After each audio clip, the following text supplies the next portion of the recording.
26-6 to losing the test match and the series at home. Pakistan cricket is in a crisis. I think it's official at this point. So 30-yard circle is back to basically rationalize and basically dissect the horror show that happened in the last month. I'm joined by Talha, who has been a very regular feature at ARD, but he's here for the first time on 30-yard circle.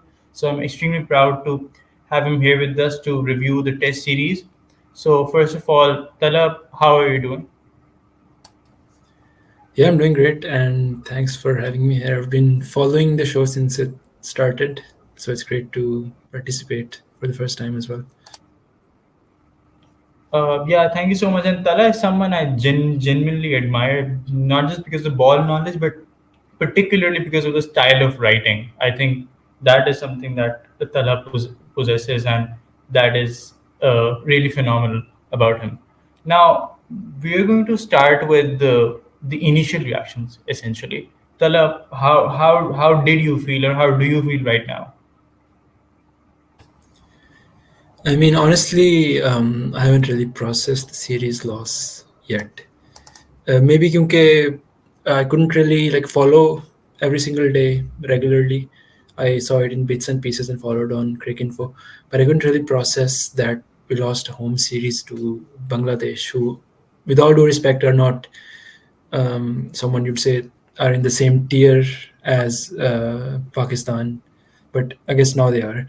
So I wrote an article before this match about it was centered on Shan Masood for Pro Sports, Hmm. Yeah. and basically the narrative there was that this is make or break for Shan as a captain and as a test player. But I think now this home season really has become make or break for Pakistan's test side and whether they can stay in that top six alongside the elite teams. So this is really where either we're gonna bounce back or we're gonna slide off among Bangladesh, West Indies, and so on. Yeah, I mean that article has generally aged really well, and I read that was phenomenal once again. But I feel like there's just some sort of apathy with Pakistan cricket at this point because even maybe and even a lot of people on Twitter they were saying that they just don't want to follow, and those people are avid fans of Pakistan cricket. How do you feel, and do you think ये आगे चीज जो बढ़ेगी? Yeah, I think it's kind of natural after the kind of performances we saw in 2021 and 22, and then to fall off this much. I think people become disillusioned with the players that they've um, you can say lionized, or some players that they thought were generational players, and you see them losing to the USA and losing to Bangladesh this way. You see the fast bowlers falling off, the spinners are falling off, the batters are falling off. So I think it's natural to be disillusioned, to not be able to process that people you saw as your heroes are not as good as you thought. So I think it's a natural process, but I also think that um, it it's like it ebbs and flows. अगर अगले साल अभी PSL आएगी तो I think the हाँ. enthusiasm will be back, and then the national team obviously we never know, they might even beat England, so you never know what's going to happen. Yeah, definitely. Obviously, Parks and Cricket is something that everyone loves, and people do come back. I think ये apathy वाली चीज जो बीच में भी हुई थी 2010s में, and then people obviously came back when PSL started and stuff like that. Now, moving towards the test series itself, we're gonna probably start with the second test because I think that's more relevant right now. Why do you think Naseem Shah should have been dropped and Muhammad Ali should have played? We're going to come to Shaheen later on, but I want to address the Naseem Shah question.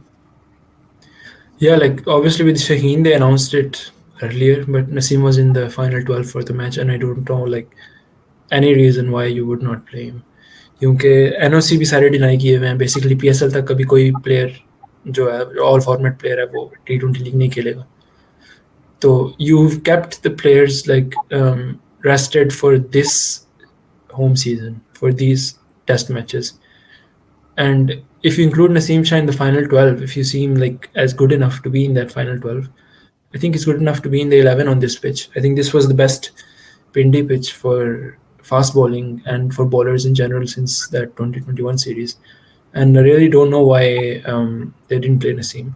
I guess they tried to go with the theory that Hafiz and Shan went with in Australia to reward domestic performance. But when you compare Naseem with any of the pacers that played, I think he easily is on any day better than any of them. So I don't really understand why they did not play him because he was not rested. Like we know that he was dropped. Yeah, I was reading the statistic how this pitch का जो bowling strike rate था, it was so good for fast bowlers. And इस तरह की conditions में and the overcast भी थी conditions, उस condition में हम नसीम शाह को नहीं खिला रहे. Even after announcing in the final 12, even after cancelling his NOC, जिसके बाद वो well rested था. I mean, the only logic that I can see here is कि बहुत ही important tournament आ रहा है चैंपियंस का, वो उसके लिए जो है वो रेस्ट करवाया. I guess it's personally important to the upper management at the PCB that tournament. So I guess Shaheen and Naseem were rested for that tournament. But Yeah. obviously, like I think it's an indefensible choice, and this is not like just one bad selection choice. I think it's been a pattern throughout the series, and the tactical blunders in terms of selection have like been never ending really in these both of these matches. Yeah, and we can obviously move towards Shaheen now. I think Shaheen. Thinking about the Australia tour, I think Shaheen probably did well in Melbourne. He didn't do that well in Perth. But उसके बाद जो they rested him to play the useless 5 T20s in New Zealand, which he had to captain. But ठीक है, okay, one would understand कि वो क्या सोच रहे थे.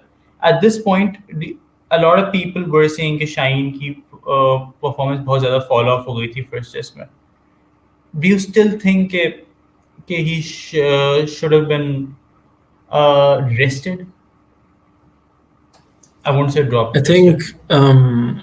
honestly, from the vibes you get, it's not obviously something objective, but from the vibes you get from social media, I think even Shaheen fans wanted him to be dropped at that point.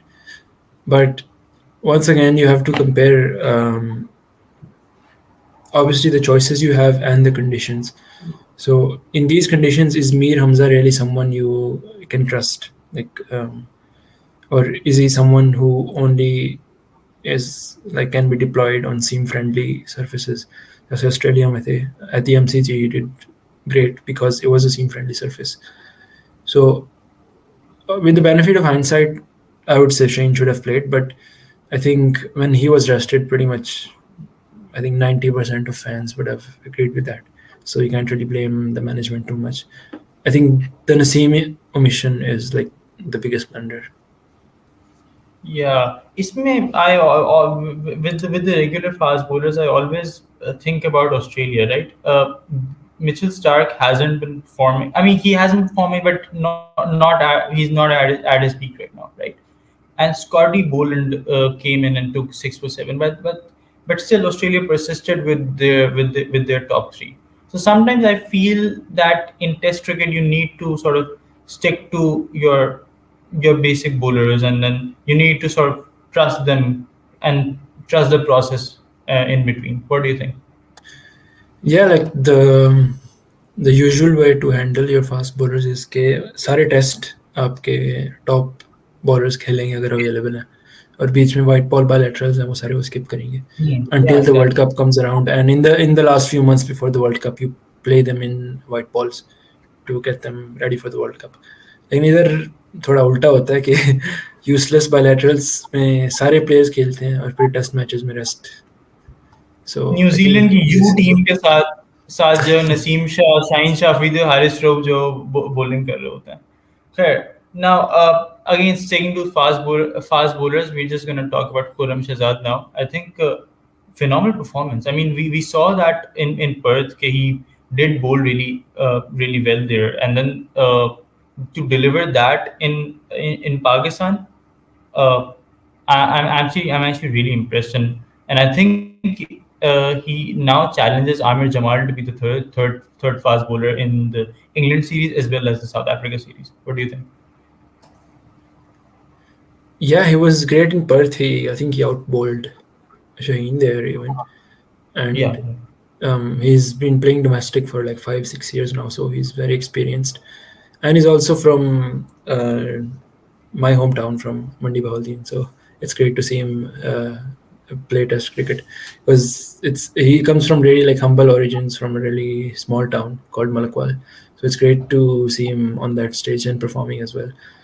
And in terms of like competing with Jamal, I think you could even make the case for both of them fitting in 111 if the conditions allow.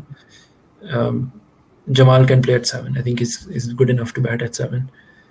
So I think he's the type of bowler who I think is can be like your workhorse bowler as well, but on in the right conditions, like here in this test match, he can strike with the new ball as well.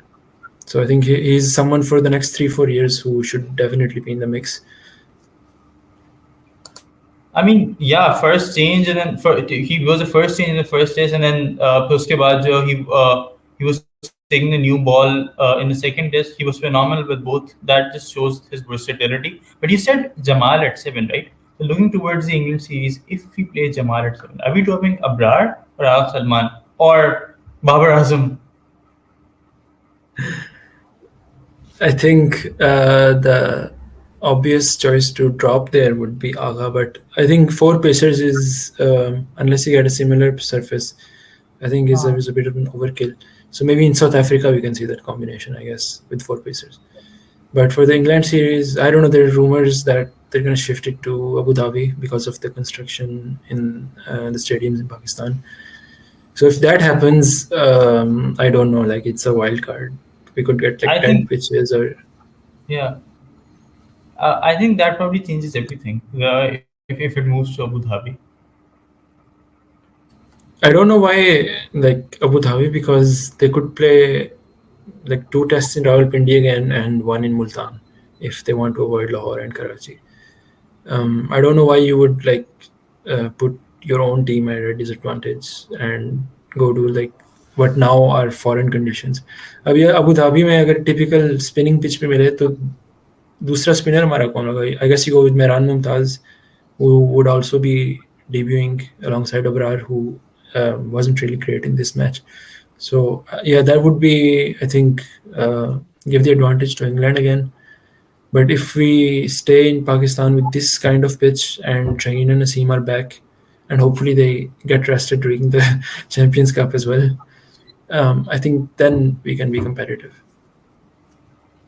I mean, yeah, this series is Shoaib Bashir has been bowling in England. I can imagine what he will do in Abu Dhabi. But you talked about Abrar being poor in this test match, so we had a lot of hopes from him because he has performed really, really well in the England series, sorry, the New Zealand series, and then the Sri Lanka series. So you probably mentioned on Twitter that he probably didn't recover from injury. So was that story?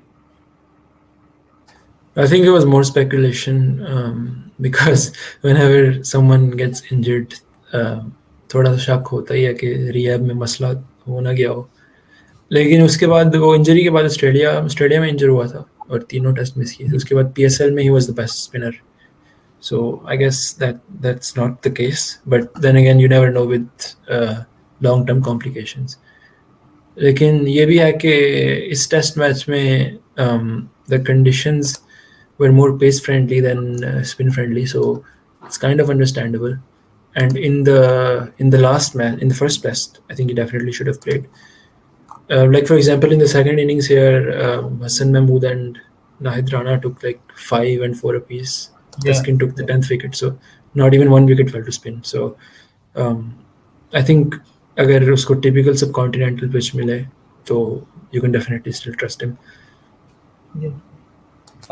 Definitely, yeah. I mean, his performance showed that. Now, moving towards the elephant in the room, a lot of people had concerns that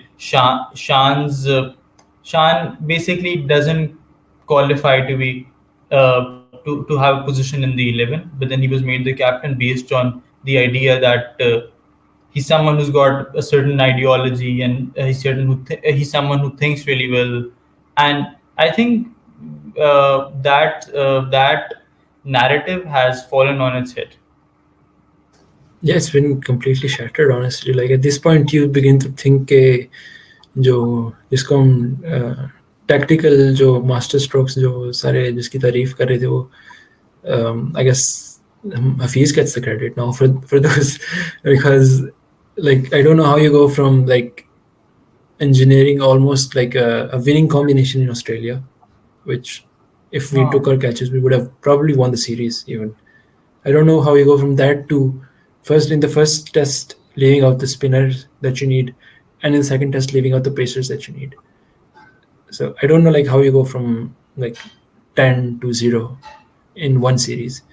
So that really puts a massive like target on Shan's back. But I think what will save him is like the even bigger elephant in the room, which is that not even Babar is scoring runs. So I think that saves him from scrutiny a bit.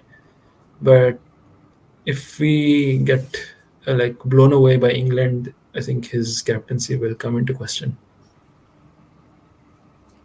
Yeah, I mean, Australia में we know कि कितना मुश्किल होता है Australian batsman को out करना. He was literally engineering those wickets वहाँ पे, and then from that to this that happened in Bangladesh.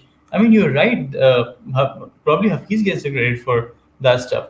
But you mentioned how if the England if in the English series we get blown away, uh, he will probably lose his captaincy. I really feel for the person who gets the captaincy after that, because South Africa का horrendous horror show वाला जो है वो haunted house वाला जो है वो tour होगा उसके बाद. Yeah, I think it's gonna be Rizwan if Shan gets removed because there's rumors that Babar is gonna leave the white ball captaincy too. He's not gonna captain his team in the Champions Cup either. So it's probably gonna be Rizwan, and I think honestly, like he's the only choice, and I think he would do a better job than Shan, to be honest, after seeing this series. Yeah, definitely. I totally agree, and it's a good sigh. I can like bring out a good sigh of relief about the news that you're delivering here about Babar. Okay, he's not even captaining his Champions Cup quality team, so that means he won't be I think continuing with the white ball. Mohammad Haris is captaining, like which is kind of odd Oh, considering his form. Like Shan Masood and Babar Azam are gonna play under Haris, I think.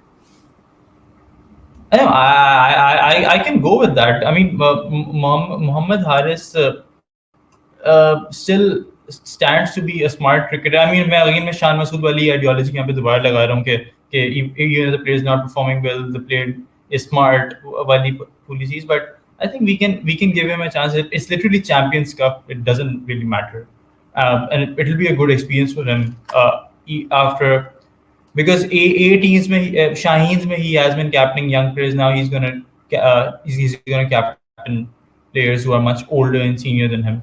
And yeah, Yeah, I think definitely is a good step, but he's been short on runs, so you gotta hope that he doesn't feel the pressure too much.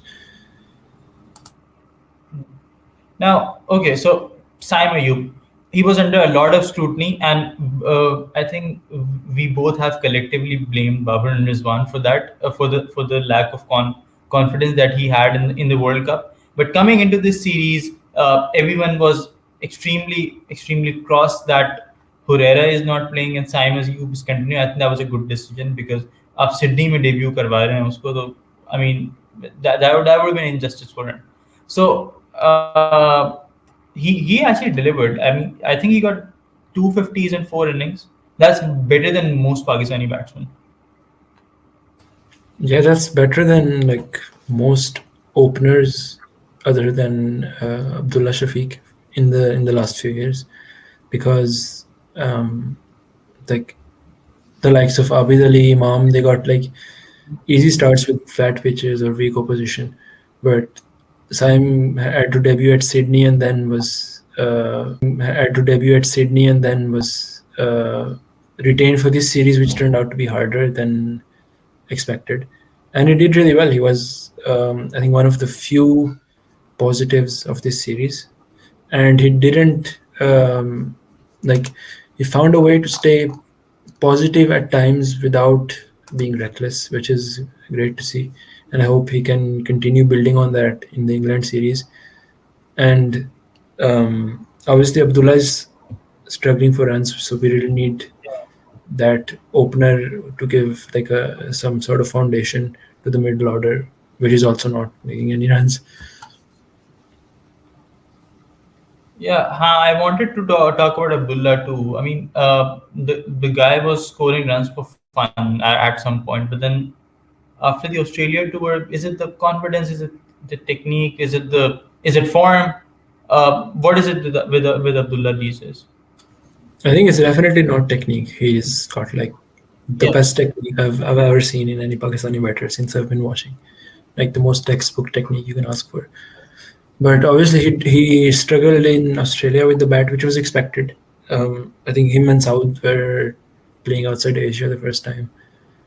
और फिर जो catches drop किए उसका pressure, फिर PSL में आधा tournament bench पे, बाकी टूर्नामेंट गलत पोजीशन पे बैटिंग की. So I think yeah, yeah. that must have bothered him as well. I don't know how he did in the President's Trophy or those tournaments, but he clearly looks out of touch. He is getting out to balls that he would keep out normally. So I think he just needs one innings because like he's been struggling consistently to even get starts. So he just needs one innings, one big innings, like one big 100, and then he'll probably be back to his best. हाँ, अब्दुल्ला के जितने मैंने dismissals देखे इस series में, it sort of felt like कि हर दफा कोई ब्रेन फेड मोमेंट हो जाता था. I mean he was playing the balls सही तरीके से, specially in the first test match की सेकंड इनिंग्स में. ही वाज जनरली मतलब डूइंग वेल, बट लाइक सही तरीके, I mean it Yeah, just feels के he. he seemed to be losing concentration like pretty early. हाँ, Like he yeah. seemed to be committing to a shot very early.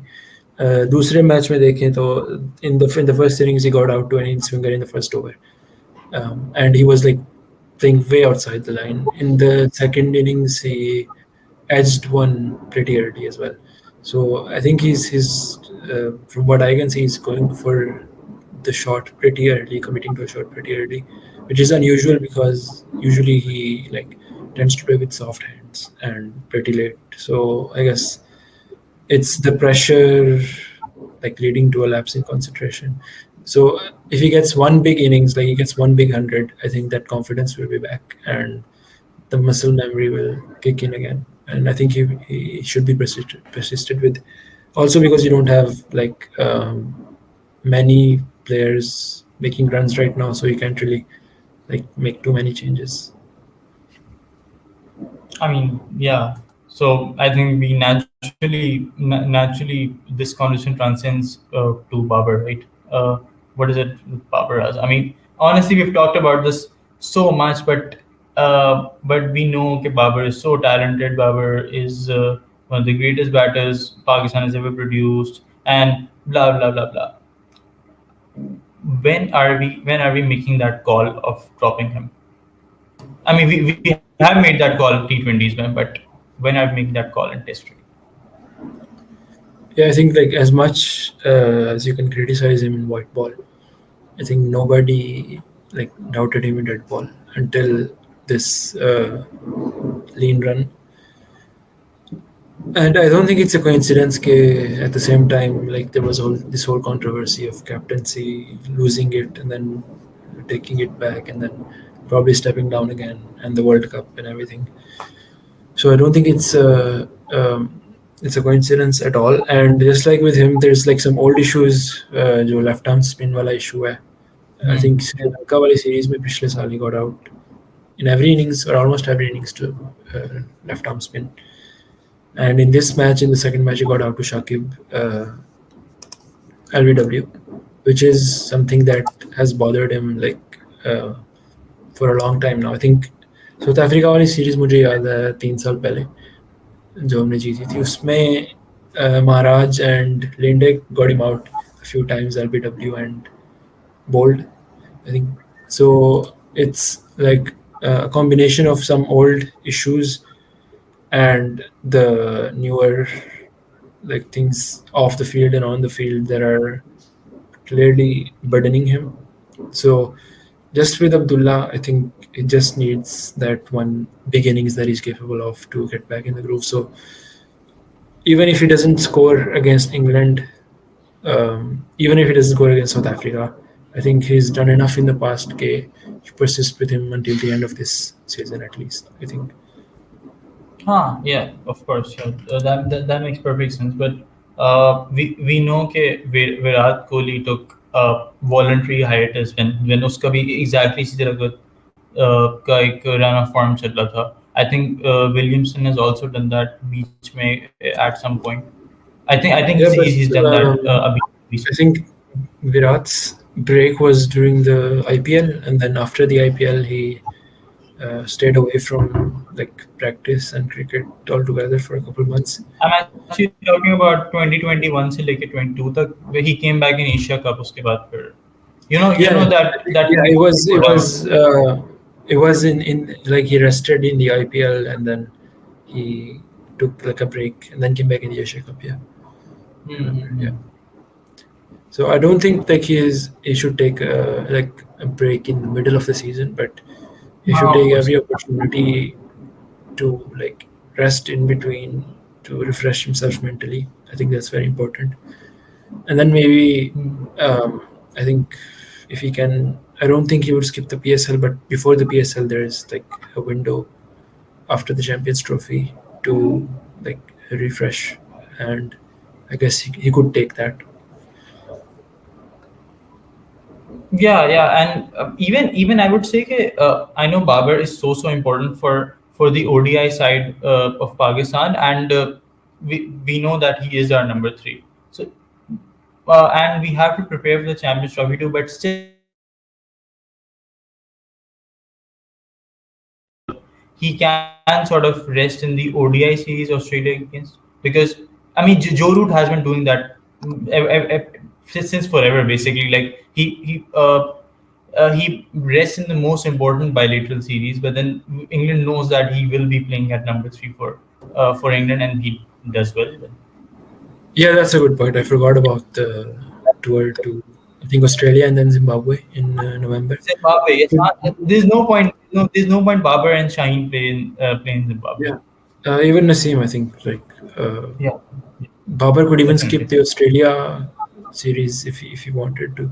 I think that would be ideal for him to skip both of those series and then play the test matches in South Africa. I think like there's no point playing those because then you have the tri series before the Champions Trophy to prepare as well. Yeah. But obviously, I Uh, don't think that's gonna happen. Like seeing how things go in Pakistan, that's not gonna happen. yeah, अब हम बहुत ही जो cloud nine में रह के ideal बातें कर रहे हैं इस वक्त यहाँ पे. But okay, so I think we're into the final minutes of this episode, sort of. Salman Ali Agha. We again once again expected him to shine with the ball, particularly, and that is what Jason Gillespie mentioned in his podcast too, that he really expects Salman Ali Agha to be the front line spinner for Pakistan. That once again fell on its that the whole narrative fell on its head in the first test. But generally, he's done too well with the bat. I mean, the way he bats with the tail, I think it sort of became a niche expertise of Agha Salman to bat with the tail and basically end the innings on a much better note than it could have been, something like this. Yeah, like he gets so many not outs that even as number Yeah. 7, he's averaging like 45 after about 20 test matches. So his batting is great, like at number 7. But expecting him to be a frontline spinner is just silly in my opinion. क्योंकि difference बहुत ज़मीन आसमान का फ़र्क होता है कि आप ऑस्ट्रेलिया में होल्डिंग रोल प्ले कर लो और फिर इधर एशिया में हाँ. आके आप विकेट टेकर बनना है. Like there's a massive difference between that. Like you can't expect someone who's primarily a batter to like bowl 50 overs in a match in Asia as a frontline spinner. Like that's not gonna happen. I don't know what they were thinking, honestly. Like it goes back to the tactical blunders again, because he could even bat at 5, 6, or 7. Like his main role is with the bat. You have to like maximize that instead of giving him the burden Yeah. of being the frontline spinner as well. I mean, yeah, his essentially, Saad Bhai actually mentioned this in the last quarter. His essentially his job is to make runs, not take wickets. He can play a holding role, but that's something that he hasn't done in his career. Itna zyada. He's primarily a batter. Uh, yeah. Do you have something to say about that? Yeah, even in ODIs, he was number 5 or number 6 batter, Yeah. Number and the five. sixth bowler. Although if someone is not even a frontline bowler in ODIs, he can't even bowl 10 overs in ODIs regularly. How can you expect के वो test में Asia में आपके 25-30 over करा जाए as the only spinner? Like that's impossible. चलो Perth में या मेलबर्न में 10-15 ओवर अगर कराने हैं, पेसर्स को रेस्ट देना है, तो that's doable. But Hmm. this is just unrealistic. Like I think nobody would have gone for it. Okay, so I think we have to talk about Bangladesh now. I think they have been phenomenal.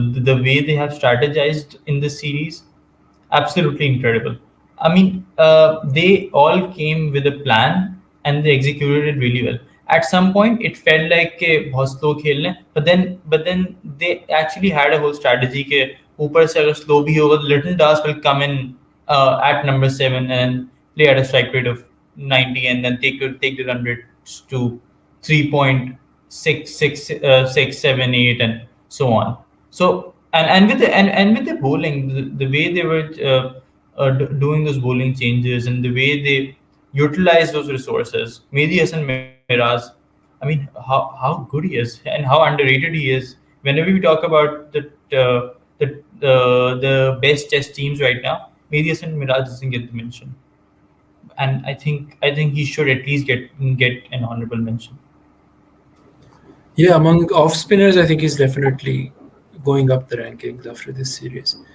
And even as an all rounder, like he made runs in both matches alongside Leighton Das and provided, that I guess that support that Agha was missing among the lower order, because we didn't really have like a number 8 who um, can like play long innings. In the second test, we had like basically 4 number 11s. So that's really something, a skill that benefited Bangladesh. The fact that he could make like big runs even from number 8 and bowl great spells.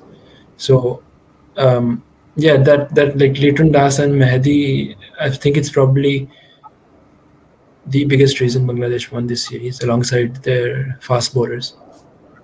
Yeah, and it is something that is associated with Pakistan, right? Ki Pakistan will always rise up during the crisis.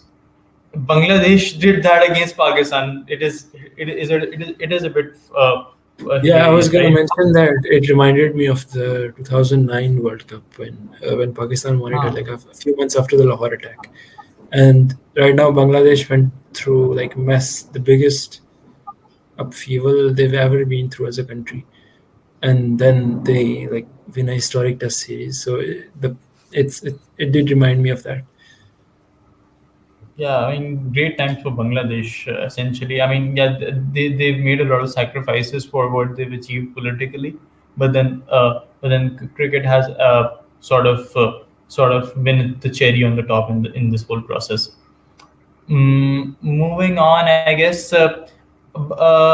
Generally, what do you see with Pakistan cricket from not in terms of Test cricket, but generally with the Champions Cup coming up and the whole I narrative about hosting the Champions Trophy with some sources saying that will not happen.